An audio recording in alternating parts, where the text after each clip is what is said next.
Euroopa on rändeküsimuses täielikul ristteel. Viimase 10 aasta jooksul on välja kujunenud 2 täiesti vastandlikku teed. Üks neist on viinud suurlinnades üha süveneva eraldatuseni, segregatsioonini, ja teine, see on tekitanud massiivse poliitilise konflikti otse Brüsseliga. Selles ülevaates vaatamegi lähemalt, kuidas need 2 mudelit tegelikult toimivad ja mis on nende tagajärged. Aga kuidas me üldse siia sattusime? Kuidas sai ühest ainsast kriisist, mäletate, 2015 aasta rändekriisist, algusel lõhe, mis on terve kontinendi poliitiliselt 2 lehte löönud ja millega me tegeleme tänase päevani?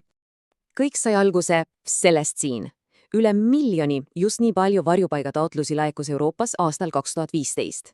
Ja see oli see hetk, mis tõi päevavalgele liikmesriikides sügavad erimeelsused ja sundis kõiki valima oma tee. Mõned riigid ütlesid, et humanitaarsed väärtused ennekõike ja valisid integratsiooni. Teised aga rõhutasid suvereensust ja otsustasid piirid sulgeda.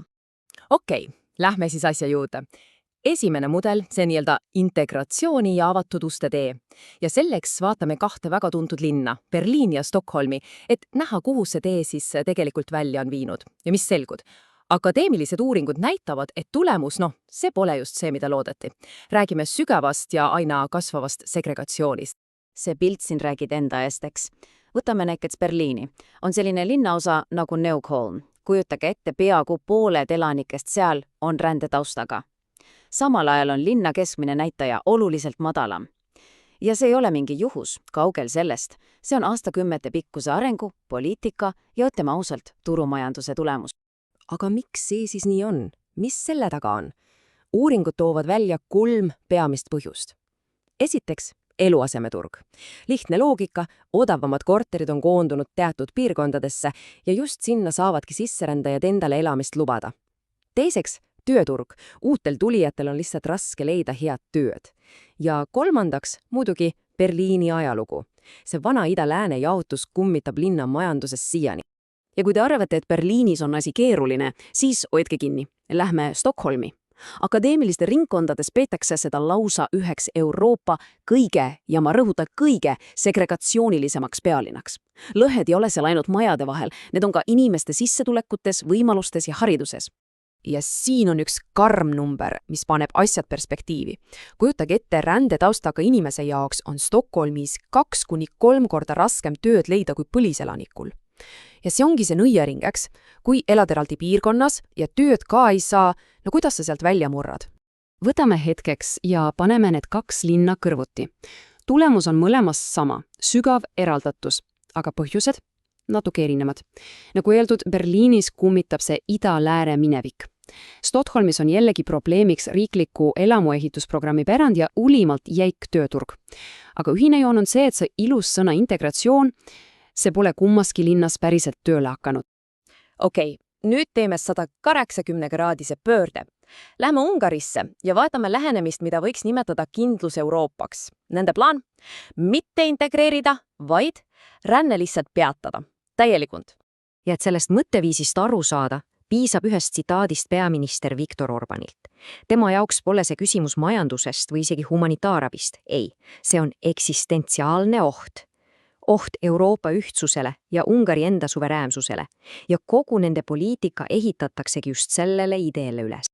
Aga kerime korraks ajas tagasi. Aasta 2015. Ungarisse saabus üle 177 000 varjupaigataotluse. Nad olid täpselt selle rändekoridori keskel.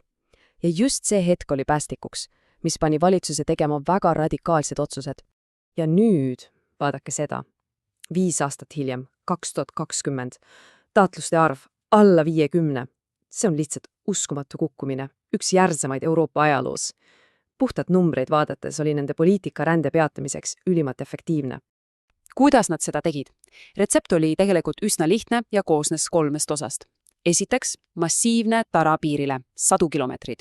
Teiseks, loodi need kurikuulsad transiitsoonid, kus varjupaika taotleda olid peaaegu võimatu. Ja kolmandaks, kui ületasid piiri ebaseaduslikult, said kriminaalkorras karistada. Tulemuseks oli süsteem, mis muutis Ungarisse sisenemise praktiliselt võimatuks. Aga sellel kõigel on ka teine pool ja see on väga kõrge hind. Oma tegevusega läks Ungari otse vastamisi Euroopa Liidu seadustega ja see on tekitanud pretsedentitu juriidilise ja poliitilise konflikti. Ja selle konflikti keskmes on loomulikult raha, palju raha. Euroopa Kohus ütles otse välja, Ungari rikub süstemaatiliselt reegleid ja määras neile trahvi 200 miljonit eurot. See on üks suurimaid trahve, mis EU ajaloos üldse tehtud on. Aga oodake, see pole veel kõik. Lisaks sellele 200 miljonile tiksub neile iga jumala päev juurde veel 1 000 000 eurot. Iga päev, mil nad oma poliitikat ei muuda. See on puhas surveavaldus.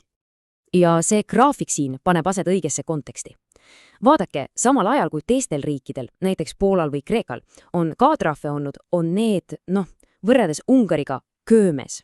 Ungari trahvisumma on juba ammu ületanud 500 miljardi euro piiri. See näitab, kui erakordse ja terava konfliktiga siin tegelikult tegu on. Ja see kõik viib meid ühe väga sulle küsimuseni. Küsimuseni Euroopa tulevikust.